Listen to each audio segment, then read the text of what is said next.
اور جنہوں نے ہماری آیتوں کو جھٹلایا ان کی نافرمانیوں کے سبب انہیں عذاب ہوگا۔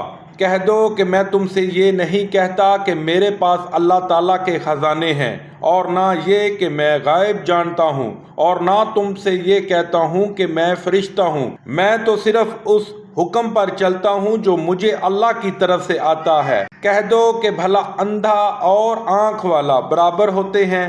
تو پھر تم غور کیوں نہیں کرتے؟ اور جو لوگ خوف رکھتے ہیں کہ اپنے پروردگار کے روبرو حاضر کیے جائیں گے، اور جانتے ہیں کہ اس کے سوا نہ تو ان کا کوئی دوست ہوگا اور نہ سفارش کرنے والا، ان کو اس قرآن کے ذریعے سے نصیحت کرو تاکہ پرہیزگار بنے۔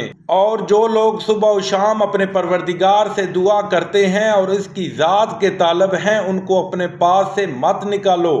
ان کے حساب اعمال کی جواب دہی تم پر کچھ نہیں، اور تمہارے حساب کی جواب دہی ان پر کچھ نہیں۔ پس ایسا نہ کرنا، اگر ان کو نکالو گے تو ظالموں میں ہو جاؤ گے۔ اور اسی طرح ہم نے بعض لوگوں کی بات سے آزمائش کی ہے کہ جو دولت مند ہیں وہ غریبوں کی نسبت کہتے ہیں کیا یہی لوگ ہیں جن پر اللہ نے ہم میں سے فضل کیا ہے؟ اللہ نے فرمایا بھلا اللہ شکر کرنے والوں سے واقف نہیں؟ اور جب تمہارے پاس ایسے لوگ آیا کریں جو ہماری آیتوں پر ایمان لاتے ہیں تو ان سے سلام علیکم کہا کرو۔ اللہ نے اپنی ذات پاک پر رحمت کو نازل کر لیا ہے کہ جو کوئی تم میں سے نادانی سے کوئی بری حرکت کر بیٹھے پھر اس کے بعد توبہ کر لے اور نیکوکار ہو جائے تو وہ بخشنے والا مہربان ہے۔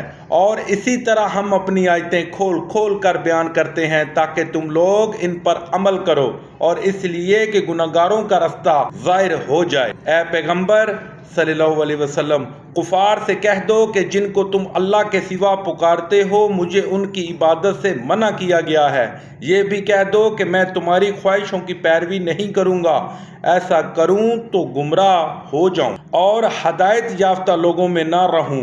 کہہ دو کہ میں تو اپنے پروردگار کی دلیل روشن پر ہوں اور تم اس کی تکذیب کرتے ہو۔ جس چیز یعنی عذاب کے لیے تم جلدی کر رہے ہو وہ میرے پاس نہیں ہے، ایسا حکم اللہ ہی کے اختیار میں ہے۔ وہ سچی بات بیان فرماتا ہے اور وہ سب سے بہتر فیصلہ کرنے والا ہے۔ کہہ دو کہ جس چیز کے لیے تم جلدی کر رہے ہو اگر وہ میرے اختیار میں ہوتی تو مجھ میں اور تم میں فیصلہ ہو چکا ہوتا، اور اللہ ظالموں سے خوب واقف ہے، اور اسی کے پاس غیب کی کنجیاں ہیں جن کو اس کے سوا کوئی نہیں جانتا، اور اسے جنگلوں اور دریاؤں کی سب چیزوں کا علم ہے، اور کوئی پتا نہیں جھڑتا مگر وہ اس کو جانتا ہے، اور زمین کے اندھیروں میں کوئی دانہ اور کوئی ہری اور سوکھی چیز نہیں ہے مگر کتاب روشن میں لکھی ہوئی ہے۔ اور وہی تو ہے جو رات کو سونے کی حالت میں تمہاری روح قبض کر لیتا ہے، اور جو کچھ تم دن میں کرتے ہو اس سے خبر رکھتا ہے، پھر تمہیں دن کو اٹھا دیتا ہے تاکہ یہی سلسلہ جاری رکھ کر زندگی کی معین مدت پوری کر دی جائے، پھر تم سب کو اسی کی طرف لوٹ کر جانا ہے۔ اس روز وہ تم کو تمہارے عمل جو تم کرتے ہو ایک ایک کر کے بتائے گا۔